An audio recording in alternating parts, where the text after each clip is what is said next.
Olá, bem-vindos ao Semana Legislativa, o jornal com o resumo das principais notícias da Câmara e de São José. Vamos aos destaques desta edição. 19 vereadores assinam um requerimento que pede a recriação da gerência do INSS em São José dos Campos. Campanha da Fraternidade. Tema de 2025 fala de ecologia integral e propõe uma reflexão sobre a preservação do meio ambiente. Acidentes com elevadores. São José é a segunda cidade do Vale do Paraíba com maior número de ocorrências. O Semana Legislativa está no ar.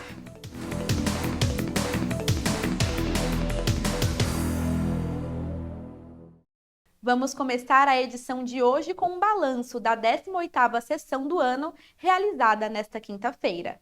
Os vereadores debateram temas de interesse público e votaram projetos de lei. Vamos ver. Entre os projetos debatidos durante a 18ª sessão do ano está a proposta de emenda à lei orgânica, encaminhada pela Prefeitura, com o objetivo de flexibilizar a mudança de finalidade das áreas verdes e institucionais de loteamentos habitacionais. Segundo a matéria, alguns bairros teriam áreas verdes ou institucionais ainda não utilizadas, como descritas no projeto do loteamento, que poderiam servir para outros objetivos. Dessa forma, a mudança na lei iria facilitar e agilizar a desafetação e doação dessas áreas para novos fins. As hipóteses de alteração da finalidade dos espaços verdes e institucionais só seriam válidas para a construção de moradias de programas habitacionais e em razão da necessidade de obras de mobilidade urbana. Para as áreas afetadas, a proposta exige a compensação. A proposta foi aprovada em primeiro turno, com 7 votos contrários. Para a votação do segundo turno, é preciso um intervalo de no mínimo 10 dias. A matéria será considerada aprovada se obtiver o voto favorável de 2/3 dos vereadores. Outros 2 projetos foram aprovados em plenário. O primeiro concedeu o nome de um morador falecido da cidade a uma área verde que fica no Bosque dos Eucaliptos, na Zona Sul. Já a segunda matéria permite regularizar a transferência da titularidade de uma unidade habitacional doada pelo município para um novo morador. As sessões da Câmara são realizadas todas as terças e quintas, com transmissão ao vivo a partir das 4 horas da tarde. Você pode acompanhar os trabalhos em plenário na íntegra no nosso canal do YouTube. E 19 vereadores assinaram um requerimento que pede a recriação da gerência do Instituto Nacional do Seguro Social, o INSS, em São José dos Campos. Para os parlamentares, o departamento é uma representação política e social do Instituto e a proximidade com a população do município é importante para a garantia da proteção social. A Agência da Previdência Social em São José dos Campos segue em funcionamento, mas um setor ligado ao órgão, que até 2022 tinha sede na cidade, já não atua mais aqui. É a Gerência Executiva do INSS, também chamada de GEX. Ela funciona como um escritório administrativo local, ou seja, é responsável por executar os serviços previdenciários regionais, desde o atendimento ao público até a gestão dos benefícios e recursos. Há 2 anos, a gerência foi transferida para Taubaté, mas os vereadores da Câmara têm cobrado o retorno do serviço aqui para São José. O pedido foi feito em um requerimento assinado por 19 parlamentares e enviado ao INSS. Fechou a superintendência daqui, transferiu todos os funcionários para Taubaté, e outros para o Rio de Janeiro. Então, os cargos que eram de São José dos Campos foram para o Rio de Janeiro. Isso é ruim, porque a maior superintendência, a superintendência de São José, ela tem um papel importante, é a maior cidade do Vale do Paraíba. Então, é por isso que a gente votou por unanimidade, porque nós queremos que a superintendência seja de São José dos Campos, que retome essa atividade que era antigamente, para que a gente tenha aí um melhor atendimento à população. A Agex é fundamental para coordenar programas como o de educação previdenciária, apoiar o controle social através dos conselhos de previdência e executar tarefas de comunicação e representação política do INSS. Além de São José, a gerência executiva que funcionava na cidade também atendia Guararema, Santa Isabel, Jacareí, Santa Branca, Paraibuna, Caraguatatuba, São Sebastião, Ilhabela, Monteiro Lobato e Jambeiro. Em nota, o INSS informou que não foi notificado em relação ao requerimento. Disse ainda que o que houve foi a unificação das antigas gerências executivas de São José e Taubaté. Assim, foi estabelecido o gerenciamento conjunto de todo o Vale do Paraíba, com sede em Taubaté. De acordo com o INSS, a unificação faz parte de uma mudança estrutural do Instituto. A nota reforça ainda que essa readequação, iniciada em 2022, não fechou agências da Previdência Social na região. Hoje, a Agex Vale do Paraíba, com sede em Taubaté, é responsável pela administração de 16 agências, que abrangem 41 cidades. Mesmo com o posicionamento do órgão, a vereadora acredita que a atuação de uma gerência em São José é importante para humanizar processos e administrar políticas que atendem melhor às realidades do público local. A superintendência ela tem um poder de decisão, né? Como muitas questões não tem recursos, né? Nem todas as atividades, todas as questões, quando você entra com pedido de aposentadoria, normalmente nem tudo está resolvido, né? E a superintendência, sendo aqui de São José, ela pode ter um diálogo, principalmente quando você tem situações de trabalhadores que estão encostados, né, por conta de saúde, doença do trabalho e tudo mais, e você tem que faz o recurso, mas também você pode dialogar com a superintendência para que seja mais agilizado, seja mais rápido, que tenha mais humanidade todo esse processo. Então é fundamental ter alguém aqui perto do que ir lá em Taubaté. Ainda de acordo com a vereadora, São José é a maior cidade do Vale do Paraíba e se mantém como uma referência regional. Motivos que são suficientes para que o município tenha uma gerência própria, capaz de atender demandas locais e dar assistência às cidades vizinhas. É importante que a gente tenha na cidade, a maior cidade do Vale do Paraíba, né, os equipamentos completos. Então, o INSS que ele tem a superintendência aqui. E um projeto de lei de autoria do Executivo propõe a criação de uma junta de justiça desportiva na cidade. O departamento visa permitir uma análise profissional de situações antiesportivas nas diferentes modalidades de esporte amador. O gramado é praticamente a segunda casa do Naldo. Além de apaixonado por futebol, ele é responsável por um time amador da cidade, o Estrela Dourada. Para ele, tudo que acontece dentro de campo é especial. É essa paixão que mantém a gente em pé, né?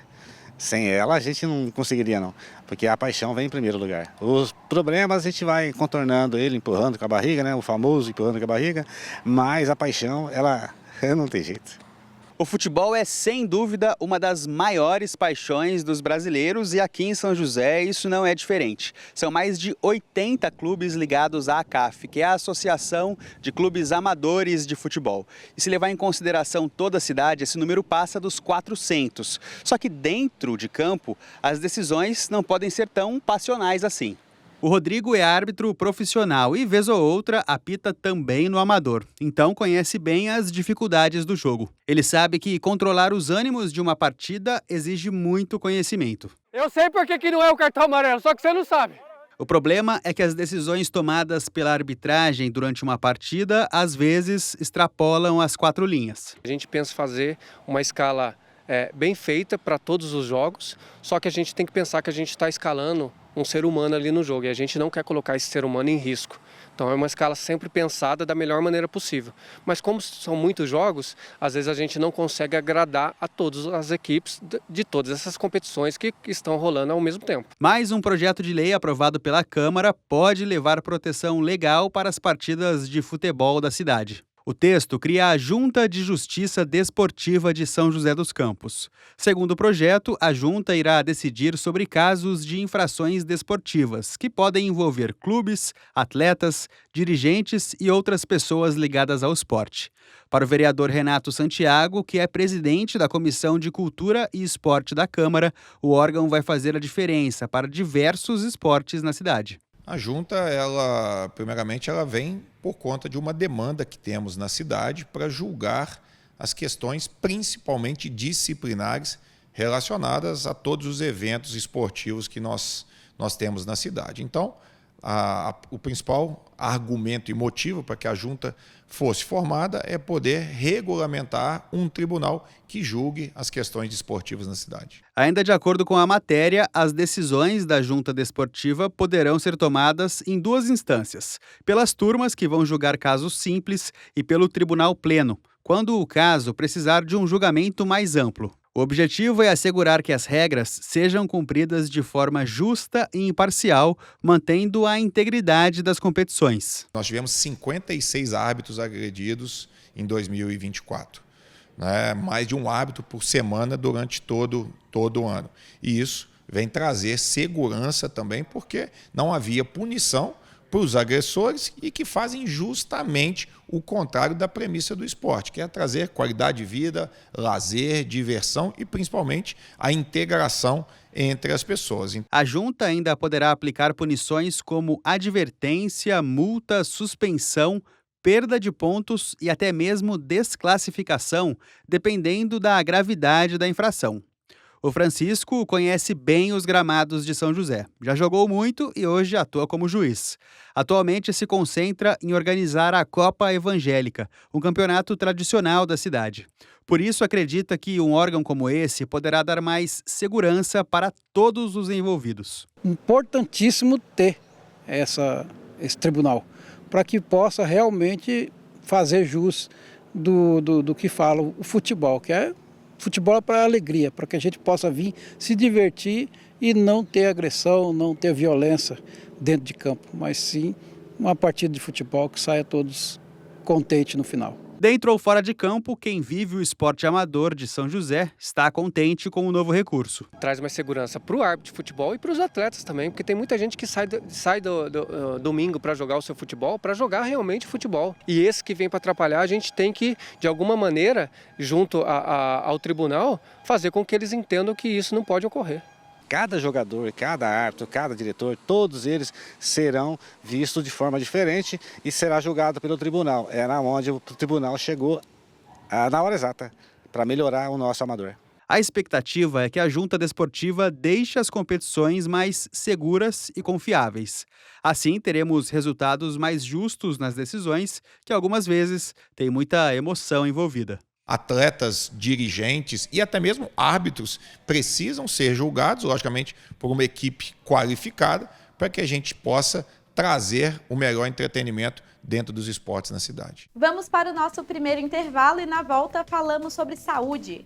Câncer mata 10 milhões de pessoas por ano no mundo. Te conto mais já já.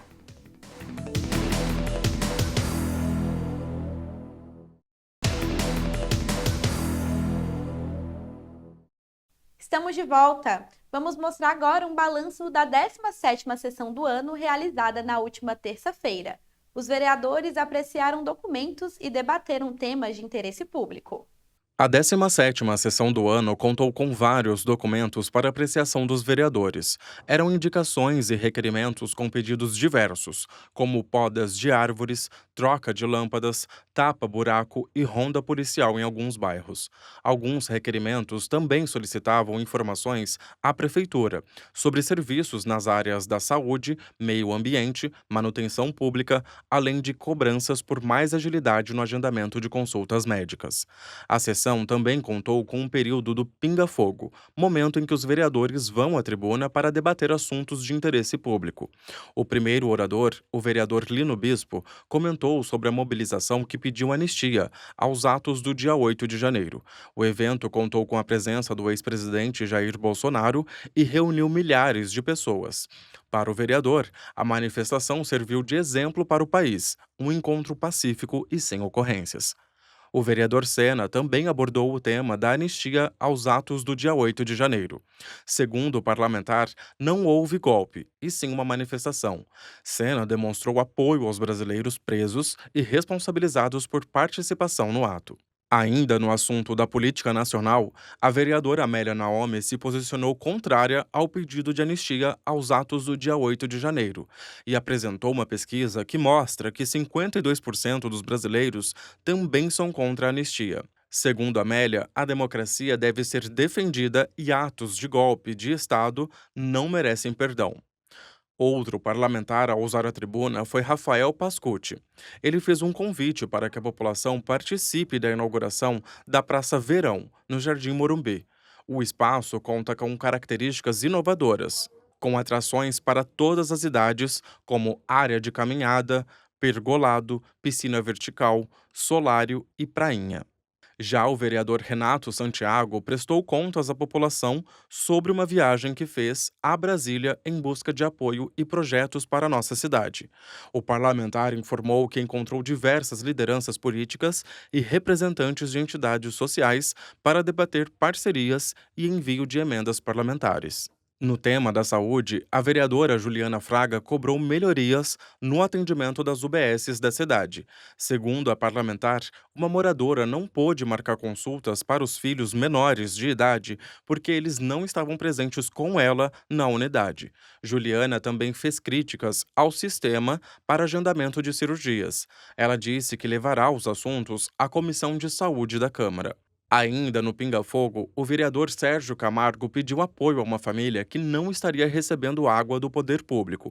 De acordo com o parlamentar, a situação foi motivada por desavenças políticas. O problema foi apresentado em um vídeo exibido no plenário. E o vereador Cláudio Apolinário utilizou o espaço da tribuna para informar a população a respeito de um requerimento formal que enviou a um portal de notícias da cidade. O vereador esclareceu algumas notícias publicadas referidas a ele e alegou que irá pedir retratação, direito de resposta e correção textual das publicações. Ainda durante a sessão, os vereadores aprovaram a composição de 3 frentes parlamentares: a Frente da Habitação e Regularização Fundiária, a Frente em Defesa da Vida e da Família e a Frente Parlamentar Católica. Para a Frente da Habitação, os nomes escolhidos foram Lino Bispo, Amélia Naomi, Tomás Henrique, Juliana Fraga, Roberto Chagas, Sidney Campos, Sena, Marcão da Academia e Cláudio Apolinário. A Frente Parlamentar em Defesa da Vida terá como membros Zé Luiz, Sérgio Camargo, Gilson Campos, Sena, Cláudio Apolinário, Marcão da Academia, Marcelo Garcia, Rogério da Acazem, Sidney Campos, Lino Bispo e Renato Santiago. Já a Frente Parlamentar Católica será composta pelos vereadores Sidney Campos, Gilson Campos, Sérgio Camargo, Marcão da Academia, Tomás Henrique, Lino Bispo, Sena e Zé Luiz. As sessões de Câmara são realizadas todas as terças e quintas, com transmissão ao vivo a partir das 4 horas da tarde. Você pode acompanhar também os trabalhos em plenário na íntegra no nosso canal do YouTube. E dados da Organização Mundial de Saúde mostram que o câncer mata 10 milhões de pessoas por ano no mundo. Boa parte dos casos poderiam ser evitados com ações preventivas. E nesta semana, em 8 de abril, foi celebrado o Dia Mundial da Luta contra o Câncer, uma data para conscientizar a população sobre a doença. Quem encontra com o Sebastião não imagina os desafios que ele passou nos últimos anos. No final de 2021, ele foi diagnosticado com câncer de próstata e, durante o tratamento, recebeu a notícia de que tinha outros 2 tumores na tireoide. Um grande susto que Sebastião conseguiu superar com o apoio da família. Meu chão caiu. Aí o que eu fiz? Aí a minha família também ficou triste. Eu cheguei e conversei. Falei, vamos unir forças. O carinho, o amor, a conversa. E você se aproxima mais, um ajuda o outro nessa força e você vai erguer. Depois de 2 cirurgias para extrair os cânceres, Sebastião passou por um longo tratamento que foi encerrado no início deste ano. Sensação de dever cumprido comigo mesmo e com os médicos daqui. Daí eu vi que tomou conta depois da minha cirurgia. Aí eu fiz o tratamento, tudo com carinho, com amor. Isso faz muita diferença para a pessoa oncológica. E Sebastião faz parte de um grande grupo que já foi acometido pela doença. De acordo com dados da Organização Mundial de Saúde, 20 milhões de novos casos de câncer foram diagnosticados em 2022. No Brasil, os tipos de câncer diagnosticados com mais frequência são os de pele, mama, próstata e pulmão. Uma estimativa do INCA, o Instituto Nacional do Câncer, mostrou que entre 2023 e 2025 eram esperados mais de 700 mil novos casos da doença no país. Como forma de ampliar o conhecimento das pessoas sobre a doença, a União Internacional de Controle do Câncer criou o Dia Mundial de Combate ao Câncer, celebrado no dia 8 de abril. E é a conscientização que leva à mudança de hábitos nocivos, como o tabagismo, por exemplo. O cigarro está relacionado com vários tipos de tumores, não só câncer de pulmão, mas outros tipos de tumores, como tumores de bexiga, tumores de esôfago, de estômago, ou tumores de cabeça e pescoço, tumores de pâncreas. É importante também você ter uma alimentação, né, mais equilibrada, com mais consumo de verduras, legumes, né, uma diminuição da quantidade de gordura de origem animal, que você consegue também aí diminuir o risco de alguns outros tipos de tumores, né, principalmente tumores do trato gastrointestinal, algumas descrições aí de tumores que melhoram o seu resultado aí quando você tem uma alimentação mais equilibrada. Além da mudança de hábitos, a conscientização também é importante para que cada vez mais as pessoas façam exames preventivos. Quanto mais cedo o diagnóstico de um câncer, maiores são as chances de cura. Quando a gente fala de câncer de mama, câncer de mama e câncer de colo de útero na mulher, é muito importante os exames preventivos, né? Isso aí melhora o resultado, você consegue descobrir tumores em fases iniciais, onde você tem um resultado muito superior. Da mesma forma, né, o acompanhamento do câncer da próstata no homem, né? Na Câmara de São José dos Campos existem alguns projetos de lei em tramitação sobre a prevenção do câncer, como a criação de um programa de conscientização do autoexame e a instituição da Semana de Estudos, Prevenção e Combate ao Câncer Bucal.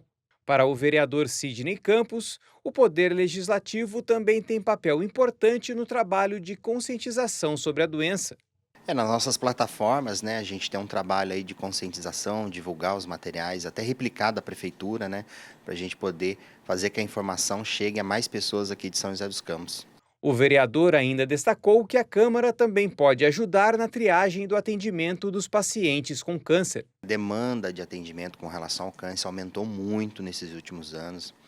Meu primeiro mandato, eu já estou sentindo aqui também no gabinete essa demanda. Diariamente a gente recebe diversas pessoas com diversos tipos de câncer. Então a gente encaminha junto aí a Secretaria de Saúde. A nossa comissão aqui da Câmara Municipal, a gente está fazendo um trabalho junto com o secretário de Saúde para que a gente possa atender essa população e chegar no número maior de pessoas e fazer a triagem dela, né, junto ao nosso sistema de saúde aqui para poder ajudar ela a resolver um pouco essa questão aí do câncer. E para quem está enfrentando esta dura batalha contra o câncer, o Sebastião, nosso personagem no início dessa reportagem, é um exemplo de que, com tratamento adequado, é possível superar essa doença. O que eu falo para os jovens de 35 a 40 anos, que eu tenho 60, vou fazer 62, tem que fazer a prevenção, tem que prevenir. Tem que ir no médico novo, vai lá e faz o exame de próstata, não tem nada a ver, faz por sangue. Se precisar fazer o toque, faz. Tira esse preconceito da cabeça, porque o preconceito tira a vida. Você não ter preconceito, você salva a vida, você vai viver mais. E mudando de assunto, vamos falar sobre elevadores. Você costuma utilizar esse meio de transporte? Então fique atento. O Vale do Paraíba registrou 159 acidentes com elevadores nos últimos 5 anos, segundo o Corpo de Bombeiros. E São José dos Campos ficou em segundo lugar no ranking das cidades com mais ocorrências, com 30 acidentes. Esse dado acende um alerta para a importância da manutenção preventiva e das medidas de segurança para evitar acidentes. Você sabia que o elevador é o meio de transporte mais usado no mundo? Ele é muito seguro, mas como qualquer equipamento elétrico, pode sofrer falhas mecânicas e, consequentemente, causar acidentes. O Lucas mesmo passou por um susto. Ficou preso no elevador durante o expediente de trabalho. Eu entrei no elevador, ele deu um tranco assim, bem na hora que eu entrei, cliquei para descer, ele já deu um tranco e parou. Aí apagou todas as luzes, assim, eu fiquei meio com medo. Nossa, o que será que aconteceu? Eu tentei apertar para abrir e não abria nessa hora. Já bateu aquele desespero, né? Que falou assim, nossa, será que vai despencar? Será que eu vou ficar sem ar? Foram 30 minutos que mais pareceram horas para Lucas. Ele só conseguiu sair do elevador com a chegada dos técnicos. Um alívio quando foi resgatado em segurança. Eu não cheguei a descer tanto, eu comecei a conversar com o pessoal que estava lá fora. Acionei aquele... Tem um botãozinho de emergência, que o pessoal consegue escutar a gente. O Vale do Paraíba registrou 159 acidentes envolvendo elevadores nos últimos 5 anos, segundo o Corpo de Bombeiros. São José dos Campos ficou em segundo lugar no ranking de cidades com maior número de ocorrências, 30 acidentes. Esse dado acende um alerta para a importância da manutenção preventiva. Você tem que trabalhar preventivamente nos itens críticos do elevador, que a gente sabe quais são, e toda empresa sabe quais são os itens que estão relacionados diretamente à questão de segurança, como a própria máquina, o sistema de freio, os cabos de aço, os contrapesos, e principalmente o sistema de freio de emergência. Uma lei estadual avisa aos passageiros: antes de entrar no elevador, verifique se o mesmo encontra-se parado neste andar. Com cuidados como este, tragédias podem ser evitadas. Para escapar de acidentes envolvendo elevadores, o tenente do Corpo de Bombeiros reforça algumas dicas de segurança na hora de utilizar o equipamento. Todo elevador, dependendo do tamanho, ele tem um peso limite. Ele limita peso e não a quantidade de pessoas, eventualmente, porque isso é discricionário, né? E deve se atentar porque acaba forçando o sistema do elevador, acaba fazendo com que o sistema de frenagem dele não funcione da maneira correta. Outro ponto que a gente pode se atentar também é a questão de coleiras de animais. Eventualmente a pessoa está lá com o seu animal de estimação, seja ela entrando primeiro ou o animal entrando primeiro, vai ficar a coleira presa lá, vai fazer com que o animal morra ou vai fazer com que essa coleira possa se prender ao sistema do elevador, ocasionando algum problema futuro também. O engenheiro explica ainda que é importante que os elevadores sigam normas rigorosas de segurança. O freio de emergência, por exemplo, é um sistema que deve ser sempre checado. Para ele, os elevadores são iguais a avião, não podem sair do chão com dúvida. Você pode ter outros defeitos esporádicos, uma falta de energia, uma piscada de energia, o elevador vai parar. Ele vai parar por quê? O sistema entendeu que tem alguma coisa errada, ele para. É por segurança. Ele não pode continuar andando, existe um sistema que faz o freio atuar e tudo mais. Então tudo isso tem que estar checado mês a mês. Para o tenente, é imprescindível que os usuários sempre cobrem dos responsáveis a manutenção de segurança dos elevadores. Dessa forma, acidentes são mais difíceis de acontecer. A manutenção ela é imprescindível, porque todo o sistema de frenagem dele, todo o sistema mecânico e tudo mais, eles têm que ser conferidos para ver se eles estão em pleno funcionamento, se eles estão aguentando a carga que eles está demonstrando lá geralmente está colado dentro do elevador, né? E evitar que possa vir a acontecer algum problema, né? Depois do susto, Lucas fica atento ao usar um elevador. Apesar do episódio, não levou traumas e vai continuar confiando nesse que é considerado o meio de transporte mais seguro do mundo. No dia eu fiquei bem com medo, eu acabei nem descendo mais de elevador no dia, eu desci de escada. Mas depois eu acabei perdendo esse medo e foi tranquilo. Vamos para a nossa última pausa e na volta falamos sobre felicidade. Você é feliz?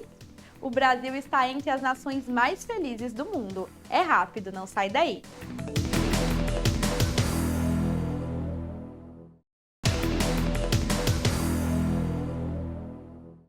Voltamos com Semana Legislativa.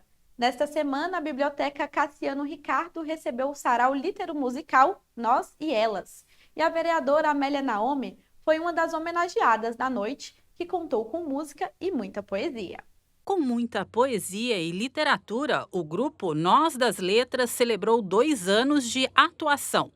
Para marcar a data, foi realizado o sarau litero-musical Nós e Elas, reunindo arte, homenagens e uma verdadeira celebração da força feminina no auditório da Biblioteca Cassiano Ricardo, em São José. Por que não juntar um sarau com homenagens a pessoas, a mulheres especiais para a cidade, para a cultura, para a literatura. Então nós escolhemos assim, fizemos uma seleção de nomes e dos nomes a gente selecionou aí a dona Ângela Savastano, a Rita Elisa Seda, a Patrícia Iocco, a Amélia Naomi, que é madrinha do grupo Nós das Letras, né? E falamos, vamos celebrar. E a Edna Gomes, ela trabalha com a cultura junto com a questão racial, mas ela também junta a literatura, então isso é bacana. Então o grupo decidiu homenageá-las. O evento foi dedicado a homenagear 6 mulheres que se destacam por suas contribuições à cultura, à política e ao fortalecimento da comunidade local. Entre elas, a vereadora Amélia Naomi, madrinha do grupo e figura de grande relevância para a cidade. É fundamental o trabalho que eles fazem. A edição de livros é colaborativa, tem uma iniciativa importante. Ouvir as pessoas recitar seus poemas aqui é uma coisa maravilhosa, linda. Eu estou muito feliz de estar aqui. O vereador Fabião Zagueiro também esteve presente e destacou a importância de apoiar iniciativas como o Nós das Letras. Isso é super importante, né? Eu vim até correndo para cá.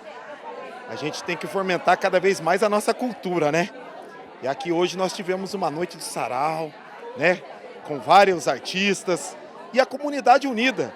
Eu acho que isso aqui não precisa ser só nesse momento. A gente precisa espalhar isso aqui nas periferias, né?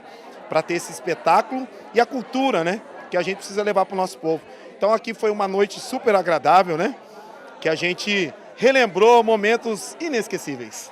Além das homenagens às personalidades vivas, a escritora Hilda Hilst também foi lembrada de forma especial.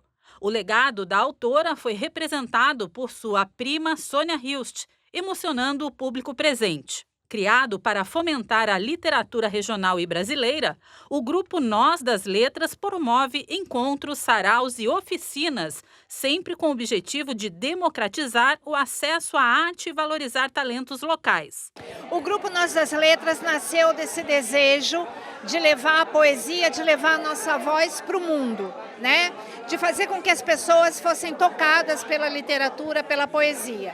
E daí, em bate-papo, em roda de conversa com amigos, vamos formar um grupo? Vamos formar um grupo. E nesta noite de festa, o que se viu foi exatamente isso. Um espaço de acolhimento e poesia, onde a arte falou mais alto e as mulheres foram as grandes protagonistas. Isso é muito importante, mulheres que estão aí fazendo e que trazer elas à tona é a mesma coisa de falar para outras mulheres: vai que você também é capaz, você também pode, porque infelizmente a gente sabe que hoje as mulheres são muito silenciadas, elas estão fazendo, mas ao mesmo tempo são deixadas de lado. Então, quando a gente mostra que tem muita mulher fazendo, eu acredito que outras mulheres, igual a minha filha que está aqui, ela olha e se espelha, a gente precisa se espelhar. Com talento, emoção e consciência social, o grupo Nós das Letras segue escrevendo sua história e mostrando que a cultura tem um papel fundamental na construção de um futuro mais justo e sensível para todos. Eu estou encantado com o que eu vi hoje, a performance das pessoas, da Sandra, do Sandro, quer dizer, a Penelope, a Daniela. As pessoas estão de parabéns. Eu saio daqui hoje com a alma assim, lavada de que há esperança e que há literatura sim em São José. Mudando de assunto, este ano a campanha da Fraternidade da Igreja Católica tem como tema Fraternidade e Ecologia Integral. A iniciativa propõe uma reflexão sobre a preservação ambiental. Quando chega a Quaresma, a Igreja Católica de todo o Brasil realiza a Campanha da Fraternidade. Um tema é escolhido pela Conferência Nacional dos Bispos do Brasil e mobiliza debates ao longo dos 40 dias de reflexão. O assunto deste ano foi Fraternidade e Ecologia Integral. A partir do texto base que nos foi apresentado pela CNBB, a gente tenta fazer essa ligação da criação enquanto alguma coisa boa, algo bom que Deus criou, do pecado como sendo aquilo que feriu a criação humana e dessa necessária conversão para restaurar aquilo que Deus criou como sendo bom e que o pecado humano acabou ferindo, acabou manchando. Segundo o padre Daniel, assessor diocesano da campanha, a proposta do tema é fazer com que os fiéis enxerguem o nosso planeta como uma casa comum e assim se preocupem em preservá-lo. Tanto a natureza tem gritado quanto os pobres, e é justamente os mais pobres aqueles que mais sofrem com a destruição.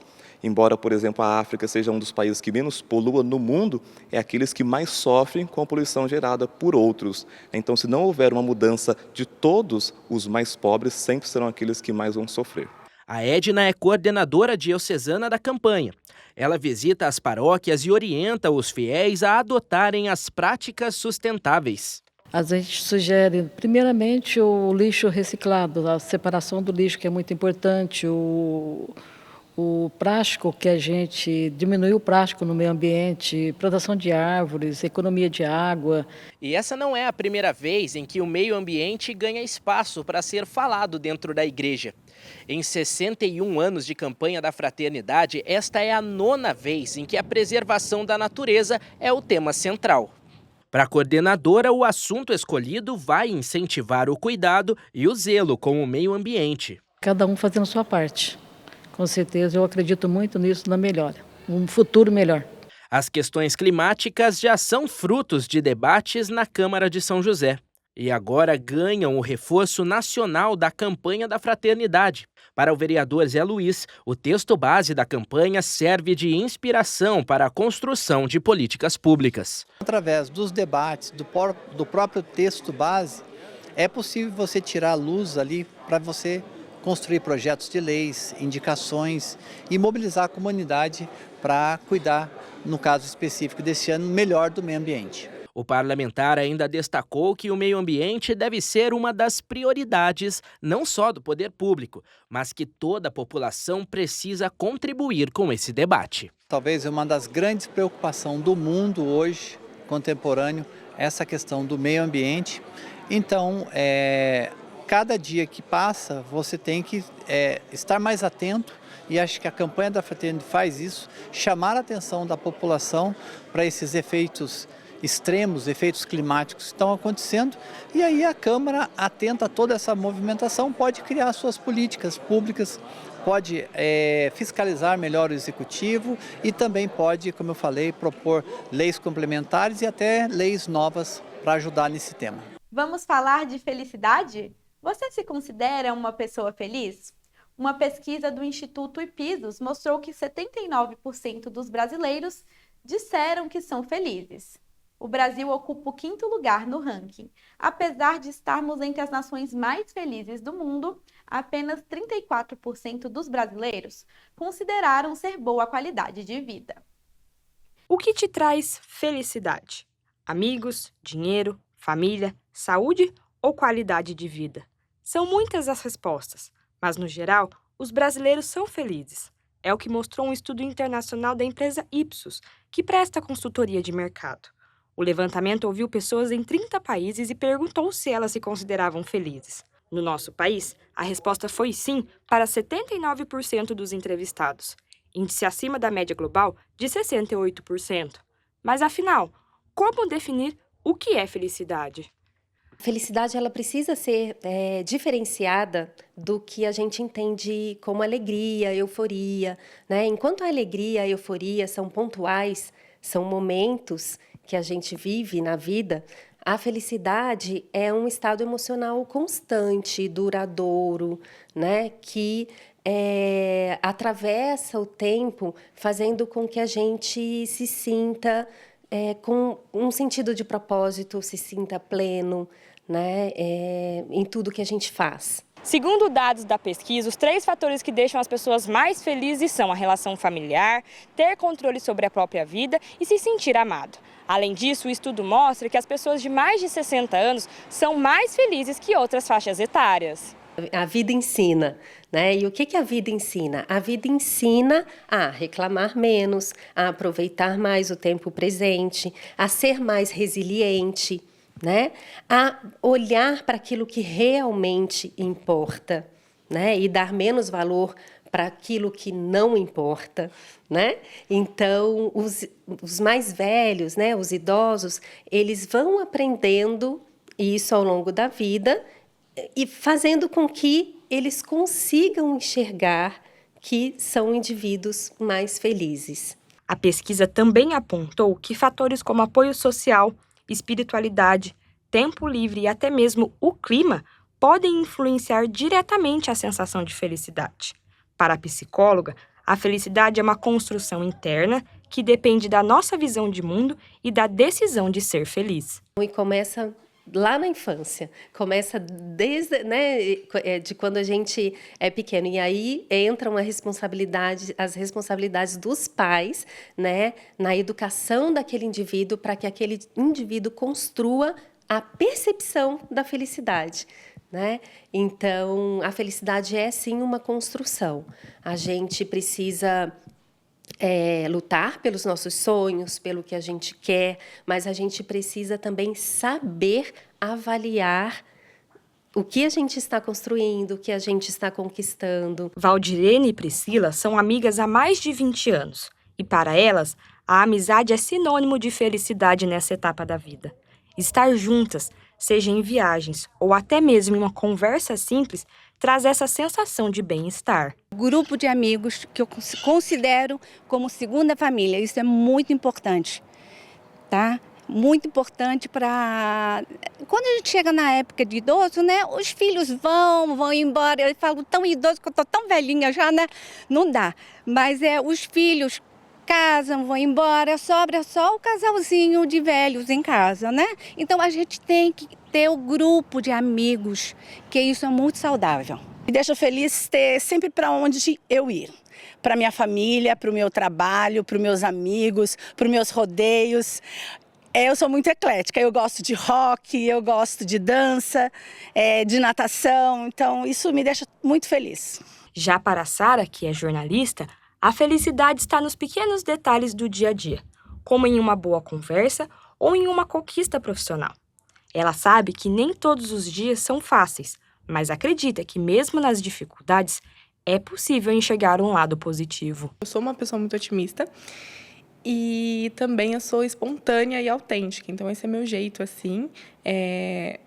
E acabo que, às vezes, dou umas risadas mesmo, gosto de brincadeiras, gosto de estar em um ambiente feliz e descontraído. Então, são coisas que juntas fazem eu ser uma pessoa feliz.